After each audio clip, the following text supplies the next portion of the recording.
Great job, Johnny. We say that all the time to our kids. But what does that really mean? And how does that really motivate them when we're not there to say great job? Around minute number 10, we get some really cool stuff for you, so stick around for that.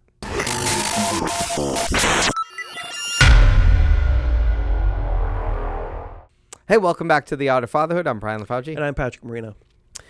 Today we're going to talk about motivating your kid. Sounds boring when you say it that way, but it's not. We're going to talk about somehow motivating your kids to have internal motivation. Yeah, we'll use that overused term of intrinsic, internal.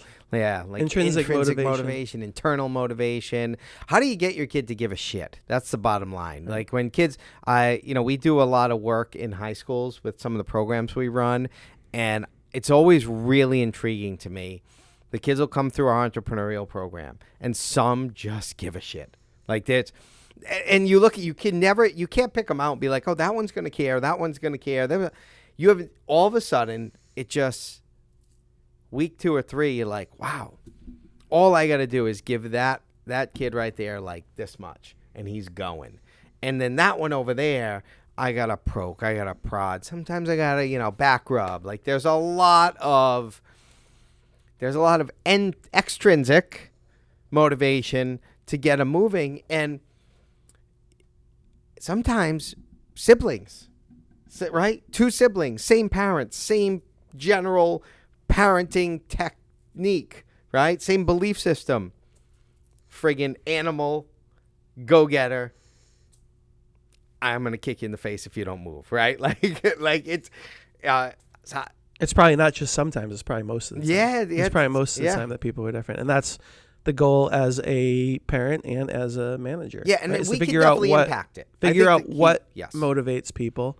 What buttons do you press? Yep. But when you brought up the subject, you talked a lot about your role in terms of praising. And whenever you talk about telling somebody good job, I always think about that movie Whiplash. Go ahead. I don't have a good my God. Whiplash. So Whiplash is something you need to watch. You should have told me to watch it yesterday before we filmed this. So for those of you who are familiar, Whiplash is about a drummer and his teacher, right? And it's the guy who won it. I mean, he's that guy. He's been in everything, and he's been in commercials, and he's probably not that guy anymore. I probably should know his name. Yeah. But he's one of these actors, and it's him driving this drummer to be his best, and it's almost like a Bobby Knight, where he's abusive, right? And he's over the top, and he gets this freaking amazing driven drumming performance, and it really makes you think, was it worth it? From both perspectives, because I think we're prone now in the late middle 2020s here to think that abusive is bad. But is abusive what freaking really drives people to be excellent? Right. Without that abusiveness, would we really have excellence? But the reason I bring that back is because he says the words "good job" are like 2 of the worst things you can ever tell people. Right. Yeah. There's such a catch-22. Yeah, exactly. Because it's like, how often do you want to, when you tell your kid "good job," like what does it mean? Like, and is it as your kid gets used to hearing it, do they just tune it out? Because you're saying "good job" to everything, so that's part of it. But then also part of it is just how often do you praise, right? Because we've done other videos on other subjects, including in business, where they're going to hear the negative, so you have to in order to shine through the negative, you have to do it like 5 to 10 more times than the negative thing for even the breakthrough at all, because they're going to focus on the negative thing. So you have to do it more frequently. You have to praise more frequently. You have to give more carrots than the stick in order for the carrots to even freaking work, right? We've talked about the fact that the carrots ultimately develop better habits, we believe, right? But and then the other thing we're going to talk about is the amount. At some point, your praise is just going to be worthless because you're not as big a factor in your kid's life as other external things. So I think it would be good for you to talk through that part of it because that was the conversation that we were organically having. I'd like to lay some ground rules too of like basic assumptions that I believe going into this conversation. And basic assumption number 1 is we talked at the very beginning that you can, a parent can have 2 kids, parent the same way, and their level of internal drive is dramatically different. That's true. So someone might say, in looking at, in very simplistic nature, would say, well, see, it doesn't matter because you got one. But the impact you can have on the trajectory of both those kids is very legitimate. So a kid with let's say maybe a little less of that, if given the tools, is going to move forward at a rate better than if given no tools. And then So you're saying be a parent. I'm saying don't play a part. Yeah, don't have the disclosure of like, kids are going to be kids and everyone's going to, yeah, okay, they're all going to be different. But to say that you can't impact because one starts here and one starts here. So it's just, it's nature. It's all nature. No, that's bullshit. It is nature. The floor is nature. The ceiling is not. Right. Right. And I think so that groundwork right off the bat. And then the other thing to your point that I want to say is I am not a believer, and I'd love to hear your opinion on this. I'm not a believer in that that the rule has to be an outlier in one way or the other either. I don't like when we're too passive as parents. I don't like when we're too aggressive as parents. Okay. Are there people that from this, this standpoint and this standpoint, their offspring end up doing amazing things and they tie it back to, well, I had nothing growing up, so I had to find my own way and nobody gave a shit and they motivated me to find my own. Yep. The other side of that coin is like Tiger Woods, who's like, oh, my dad was everything. And the dad freaking had him out in the freaking course every single day. And like there was no let up from the dad. Right. So you have both. Yeah. Both things happen. Yeah. Right? The one where the kid is neglected, and because they're neglected, they have to freaking fight and scrap and figure it out. And then you have the kid who's overparented. Yeah. Who is just like, at the end of the day, it's like, my freaking dad pushed me and did this and did that. Yeah. And I am the way I am because of that. So it can both work. Yes. Yep. So my take on it is, and I'm a balanced, middle of the road pendulum guy anyways, it's how can we... You're very average. Super average. Super average. So how can we know when to instill the balance between a good job, which those are appropriate, and the other end of the spectrum, which is, and the question I ask my kids all the time, and this is a self-check, just happened. They just got through a big exam period at their school. I was very happy with how they did. Most of the classes, they raised their grade from their exam, which is a win. I'm like, I was really happy. They developed some study habits that I saw them engage in that I was like, now you're getting it. Like, that's how to do it. Okay, great. So what did I say when I would log in, see the grades? I'd be like, hey, awesome. And then I was like, shit, I just did it. I just applied my own metric of standard to them, to their success. So then I consciously followed it up with, let me ask you, son, how do you feel? All like self-reflective. Okay, why? Well, but they were good too. They were like, yeah, I feel like I could have done a little better here, blah, blah, or I feel really good about that. Like I studied really hard. I went into it knowing the thing, blah, blah. And the rest of the whole questioning was intrinsic. Like, I want to drive you to think about you and why it feels good. Like, well, what was cool about that? Like, why do you feel accomplished? Because it was easy? No, because I knew, I had studied and I knew it and I went into it prepared. Like, so just it becomes, to me, one way of instilling a little more of that is recognizing that it's not just about us being proud of them and like, no, we're going to do that, but asking them, how do you feel about yourself right now? You proud of yourself or you're not? Because if you get them in that pattern that they know that that's the question dad asks, I'm sometimes amazed. I'm like, how do you feel about that? You're proud? Kind of could have done. Now, you didn't say it. You didn't say like, hey, you could have done better.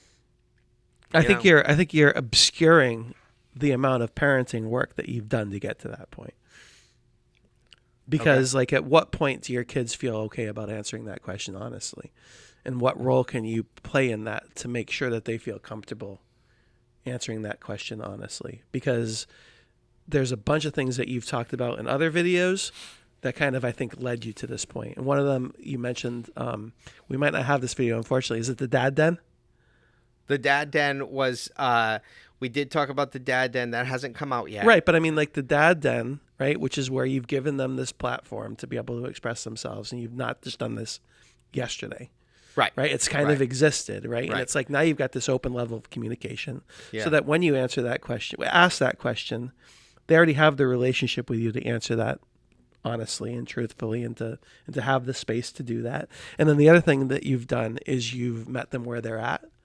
So you haven't just been this domineering figure in their life all along. You've taken the measures to participate in activities that they want to participate in together. And so now they have this communication with you. So now when you ask that question, you're loaded with the backstory that you've developed, this foundation. Yeah, and you forget that. I think you're right. I mean, I think that with the and the reason why I say that is because your kids at this point, these kids are both high school. Yeah. Right. So my kid's 9. Yeah. Right. So I am not there yet. I'm not going to get the same answers. You know what I mean? Because no, like a lot of times, I wouldn't have it. A lot of times, my 9-year-old is not going to answer that question intelligently because he's right now. He's at the point where he's mostly, if he did well on something, it doesn't matter why he did well on it. The grade is the most important thing. Right. If he did badly on it, yeah, he doesn't understand. Yeah, like he's happier to do something that's easy right now because he knows he can get it right. Yeah, he knows if he gets it right, he gets the praise, he gets the check mark. Yeah, I'm gonna say, really, really proud of you, dude. Yeah. Like, you know what I mean? Like, that's just where he's at. So my job is to build him to that point. And the other thing is, the grade is an arbitrary measure. Right. It's some fucking teacher or some idiot professor who's applying a stupid metric that they believe is the baseline metric. That, okay, this is what you should, this is where you should be. The reality is, what's a more tangible long-term benefit? And we did say at the beginning of this video, we said right around the 10-minute mark, they're going to want to listen, right? Because and so we want to hold true to that, right? So what is the real tangible metric? And if you can think about everything you're doing, parenting your kid, and you can have a little reminder to break it down to this. Forget the external metric. What are the external metrics we always go to? What's school? It's grades. Yep. Sports? It's goals, baskets. Right? It's always this thing, assists. Right? There's always we put this number to it, and we're like, oh, you scored the most points for your team. Okay, great. If you are Michael Jordan and you play against a bunch of amateurs just messing around, and you're the lead scorer. Are we patting you on the back for being the lead scorer, right? Yeah, I mean, my kid at one point, we were playing rec soccer, and he plays travel soccer, right? He's not super competitive yet, but travel is a step above the rec. And at one point, he doesn't do this anymore, but at one point, he was like, well, I like rec soccer way better. Like, he wanted to miss the travel soccer for the rec soccer. Yeah. And he because he was scoring goals like crazy at the rec level. Of course. Yeah, because that was the reward. Everyone's rewarding. And so the takeaway to our listeners is, a one good way to step into this and start building motivation in your kids, like self-confidence and understanding what they're really working for. The metric to me is, how hard did you work? Because it really translates to everything. So that's the question. Like, when I say I'm proud of you, like, one of those exam grades, right, was a 68. Okay, and then for one of the other kids, it was a 71. If I focus on the grade, you got to say, the reality was, I brought it back to, you worked really hard. You worked really hard. At the end of the day, what would your grade been if you hadn't worked that hard? Might have been like a 30 or a 40, right? Like, you kept yourself in the game with that. Like, you still got to be. In the class because you worked hard. And that's what they said. Like, you should have seen everyone else's grades. I'm like, yeah, I get it. Well, because there's all sorts of things you're uncovering because, there's grade inflation is rampant right now. Like, an A is not the same A anymore. COVID killed grade inflation. Yeah. Right. Yeah. And so, but sports, it's easy to do this too. Like, how many times do you congratulate your kid after a practice? Practice? We're talking about practice. Practice? Not the game. Well, I mean, I do all the time because I'm the coach.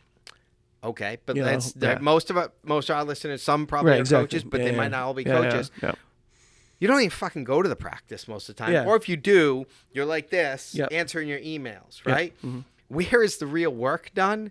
It's in practice, right? Yeah. So you want to build intrinsic motivation in your kid, start looking at the metric as the effort. And who cares about the result? Because in the end, if you can teach your kid that reward is based on effort and pair those two together, it's so that hardwired connection will translate to unlimited success. Right. They just learn that, man, it feels good when I work hard. Yeah, you've also you've got to set them up in positions to succeed though, because the counter, it's not counter, it's more of like a realistic thing that happens. Like if let's say they're in a sporting environment, even like a great environment, they're in a class that's too hard for them right now and they're just constantly failing. It's really hard with a kid. Yeah. Especially a kid. Yeah. To convince them that the effort is going to be worthwhile. Right. So it's like you have to make sure that not every environment they're in is a fail. No. There have to be, because there is like, we've all just seen dealt with this it. with one of the soccer teams. Okay, so we've all seen the environment where it pays off at the end, and you can only see that in retrospect. But I think there is a point of failure where it's demotivating, demoralizing, to the point where now it's not. It makes them worse. Yes, even though they're working hard, like if they never get rewarded, then they'll just tune out. They won't want to do it anymore. So it's like there's some balance there. You have to, and you can celebrate the wins as much as you tell them, hey, I'm really proud of you for putting that effort. If they never get the actual reward, the reward, and again, kids aren't stupid.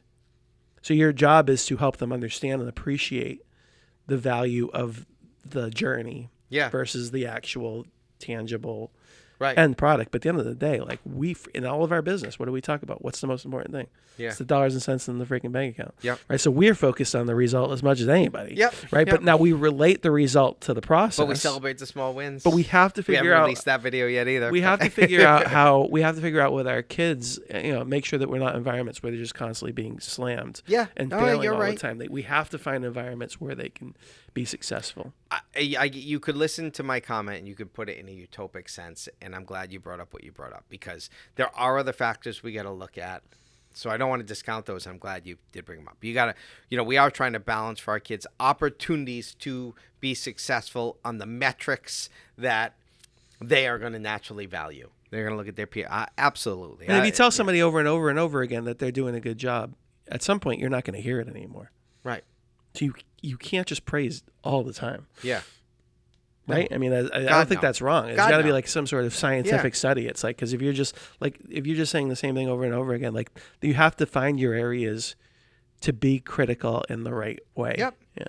Well, you brought, to go back to the dad den philosophy of what that has done and what I have seen over time. And this has been an unintended consequence that I didn't plan on. I wanted to give them the ability for us to have as young as possible adult conversations, because then I felt like we could move the needle quicker, right? So putting them on an equal playing field with me as young, and 9, it's very difficult, right? But when they started to get to like 12, it's probably 13, the right age. Well, yeah, but I want you to continue, and I'll tell you why. Okay.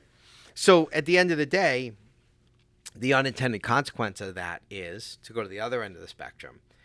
Those forums are very open. Like, you can say whatever you want, blah, blah, blah. But sometimes, especially the younger kids, they'll step over that line of like, I think we're in a safe space, and we're like, that wasn't okay there. And I don't have to go wicked far for them to know that's enough. Like, because if I'm normally operating here's like, so if I can say simply like change my tone to, hey, that's it. And that simple, they'll pick right up on that. Very rarely do I have to go past that, because normally I'm here like, all right, what's up? Blah, blah, blah. All right, call me. All right, yeah, I'm a douche. I know. All right, we're talking, right? We're having a normal conversation about something that happened. I talk to you like we're talking right now. I want you to talk to me, and then now we're outside of that. And we're doing something where that wouldn't be appropriate. I don't have to be like, what are you doing? I almost never have to go there. I can go like to that other, and the impact's the same. Yeah. And I think that those are all great. I think that the only missing part is, I think you do yourself you haven't given yourself enough credit for how you got there. For building it up. Yeah, exactly. Well, you got to create this. You have to create the environment, and you have to consciously create the environment. And I think that involves, and I know, I don't want to get too far off of the goal today, which is to focus on like how you build intrinsics in our kid. But we're talking about so much of that we're trying to guide is whether we reward or punish, right? Right. Yeah. And Yeah. I'm trying to get them to feel those internal rewards or punishments, Right. as opposed to me telling them. There's the ridiculous. Ridiculous. It's good, but I mean, like, it's definitely athletic. It's like I can't remember freaking. Of course, I should know what it is, but it's like this idea where it's like a good job is not how you're measured when everybody can see you. It's the work that you did when no one could see you, right? That something like that, and you get it, right? Yeah. And that's the intrinsic motivation. It's when they're doing their best to accomplish something when nobody knows. Yeah. And nobody's holding them to account. No parent when they're kids. Yep. The parent is the one who's holding you account. Yep. So it's like, and that's one of the, one of the ways that you know that you've done okay is because, in your house, they're freaking lighting the freaking rugs on fire and they're never putting their stuff away and they're talking back to you constantly. But then you let them out to the environment and they hang out with other kids and other parents.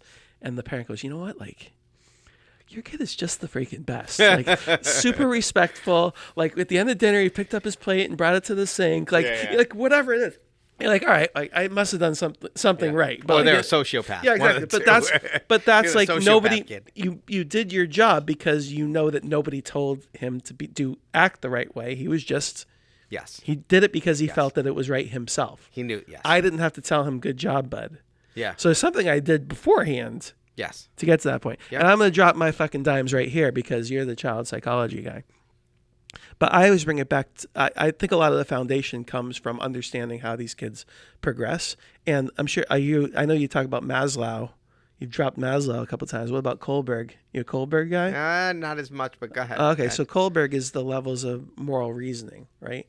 And so how you develop your moral sense. Mm-hmm. And it's very rare that you see somebody skip steps, right? And the steps are usually based on age. So your original age is your moral reasoning is just you're freaking super selfish and you're just successful and it's just freaking that's it. You cry, you get what you want. You know what I mean? Like everything's about you. At some point you recognize, oh, these are the people in my life, these my parents, right? And their authorities.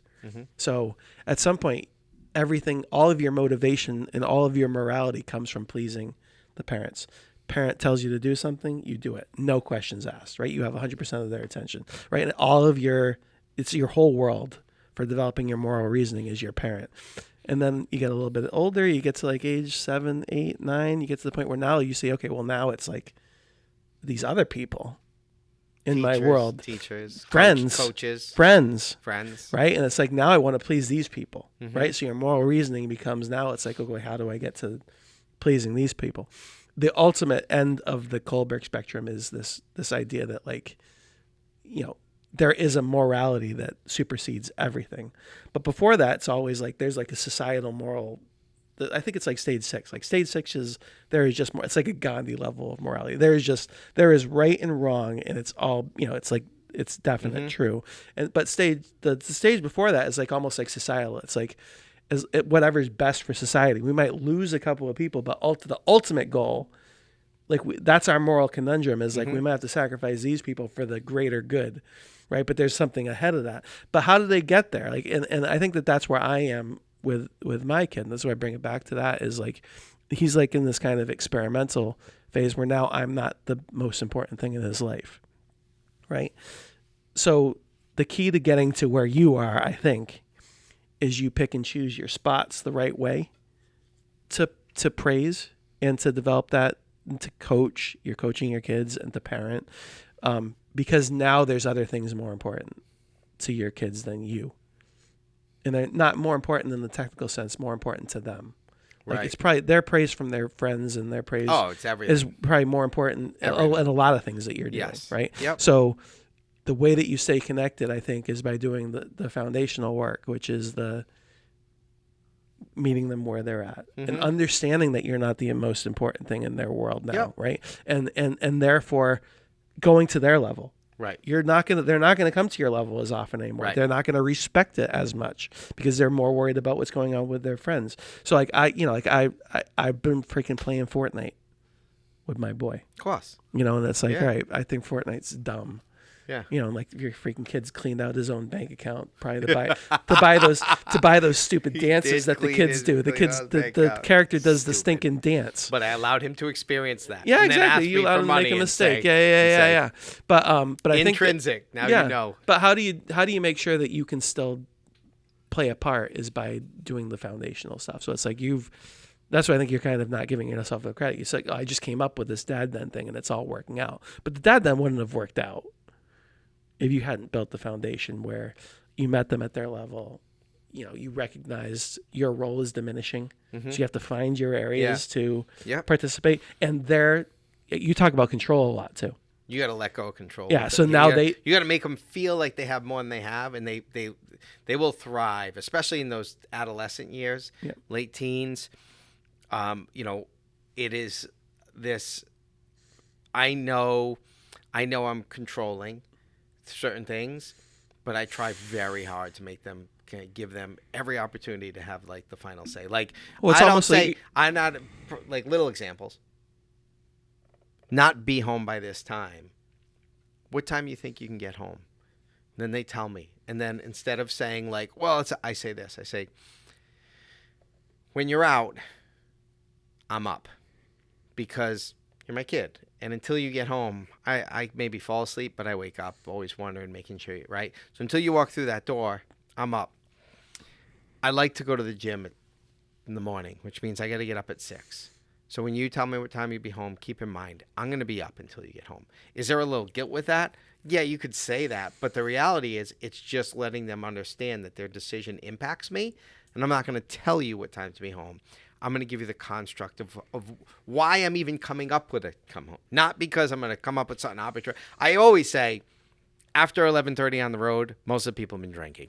You need to know that. Yeah, you have to tell them that some of the consequences. So that's one. Like, there's so many problems after like when it gets dark. And so that's one. And it's so as long as you know that, then you got to make that decision every time you go out. That listen, that's what's going on the road at that time. But number 2 is, I'm going to be up and I want to get up at 6. So can you help me out? And all of a sudden, you're not like you're just creating a construct for them to. You've created your own personal Truman Show. Right? It's like they that think sounds horrible. Well, they by think the they're way. in control, but really you've got control over everything because you've got the I psychological have advantage. I have input. Yeah. I have input, and luckily most time they value it, and they don't want to. But other times they blow it off, or they they fail at it. Of course, and then you deal with it. I think it's like anything. Everything that you've talked about has been with intentionality. Right? So you're constantly talking about the balance. You don't want to be the overbearing. And then they have no intrinsic motivation at all because they constantly need to be whipped. Right? They're not going to go anywhere without you freaking either praising them or, getting them going. Mm-hmm. Right? But you don't want to just say, we're just going to let the freaking, they're old enough now. They got to figure it out. So you're finding that balance. But you've also now, you are, you're very, you've got your psychological training. You're very this is like cognitive behavioral stuff where you're doing it in phases. Like you're giving them a little bit of room, and you pull a little bit back, and a little bit more, pulling it back. You're praising a little bit, taking it away. You're giving them a little bit of freedom, see how they do with it, take it away, right? It's like, so you kind of I feel like that's finding other ways to psychologically get the note that you're trying to get to them without being so direct about it. Yeah. More indirect versus direct. And there's a lot of work. It's a lot of, I think it's not a lot of work in terms of it's a lot of conscious work. It's just it's intentional. You're being a parent. Yeah. You're parenting. Yes. But be the fucking parent. But with the underlying intent that I'm trying to make them experience decisions on their own, that they control the decision, they get the reward or pain from it, and then and it becomes not me. So, and I'll give. We should probably start to wrap, but let me give one quick example, and then I would love your feedback on it. But this was an area where, like you said, the leash long short, or we talk about the net. You let it a little wider. Sometimes you close it back up. So with my youngest son, I just I was like, all right, I'm not gonna. And I didn't say this to him consciously. I was like, I'm not gonna give him time limits on his video games anymore. I want to see him manage this because he's got to learn to figure this shit out. He's got to learn that these are they're traps. They'll rope you in. You'll be there for hours. And so I said to him listen, if you are in front of a video game all day, here's the things that are bad about that. And I just went through the things with him. Like, one, you're sitting all day. Okay, so you're not moving. You're getting, right? 2, you're staring at a screen this far away from you, and it's doing something to your brain activity, right? 3, when you get hungry, what are you doing? Are you, like, stepping away to eat something healthy? Or do you want to get back to that game so quick that you take a shitty food, throw it in a bowl, and bring it up? Like, so think about all these things. Are you inside or outside? So you're not getting, like, you need to find a way without and understand, like, knowing what's bad about a thing is important. And it's not dad saying I can't do this. It's like, it's anything. Sugar. You're an idiot if you Drugs. can't look at anything and say, all right, this is what's good about it, and this is where it gets to a point where it might have some detrimental effect. That's just being smart. So I was like, I want you to do all that, and here's things that I want you to do to help you try to just recognize it and break from it. So I gave him these things, whatever they were. I think one was, if you've been at it for like an hour, you need to get up. You need to get outside, even for a couple minutes. I want you to do like some focused breathing. I want you to walk around. I want you to like get out of that seated position. Do these things. So I did this for weeks, and I just watched, and he couldn't do it. And not because he's a bad kid, because he's friggin' 14 years old, and I wouldn't be able to do it either. So after a while, I was like, hey, listen, we're going to go back to time constraints. I don't like doing this.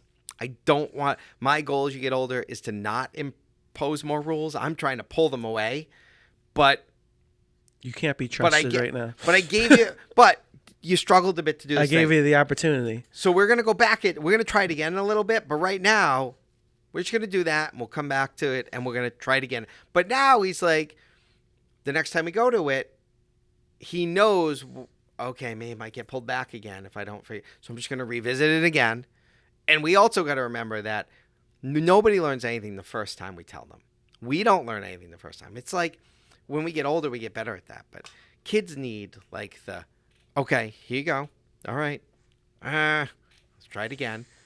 Here you go. Here's the tools as to why there's like, and I think the other piece is you're always a way to make kids understand and make decisions for themselves and be motivated themselves is they have to understand the why. They got to understand the big picture. They got to understand like I'm going to be up until you get home. So it's not just about me trying to set a rule. It's like, I want to fucking go to sleep, right? Or I just want you to be healthy. And I know that what you're doing right now, it's getting, you care about athletics, blah, blah, blah. Do it, like you need to move. Our bodies are made to move. And when you play the video game, are you moving? No, you sit. So you got to know, all right, I got to find a way to move. So it's just the why. Yeah, I think as well, we'll wrap up after this, but I think because you gave me the opportunity to talk, so I'm going to take it. Mm-hmm. I think that a big part of this is like this idea of celebrating the small successes, but celebrating the successes that resulted from the motivation, right? So if we're trying to develop this idea of good effort, then every opportunity you can where the two things line up, the simple goal of scoring the goal, making more money, whatever it is, and the effort, you got to freaking bounce all over that shit and be like, you should do the test. They really, really like not just they did better than they should have done, not just they got the 70, but the time they get the A and they worked hard, that needs to be the ultimate celebration, so that they correlate what they know to be the goal, right? So it's like, again, it's like, we want you to work hard in soccer, even though you didn't score a goal. It doesn't mean you didn't work hard, right? I don't freaking understand that. But if they scored a goal and it was because they worked hard, mm-hmm. That's the one you jump all over. You know what I mean? You praise that thing like crazy because it brought the couple of things that you're trying to get together, and they can see both. Yeah. Whereas sometimes if you just praise the effort, they don't see that the goal that they reached was the real goal. They might think you're manufacturing it. It might make you feel good because you're just the parent. So that was another thing I wanted to say, because we are talking about intrinsic motivation, and it's like we're trying to hardwire the motivation. So how do you do that? I think praising the right things is one of the ways. Yep. Sometimes you got to kick their ass. Sometimes you got to kick their ass. Absolutely. Good stuff. All right. Help your kids get there. Intentional parenting. I'm Brian LaFauci. Patrick Marino. Until next time. Thank you.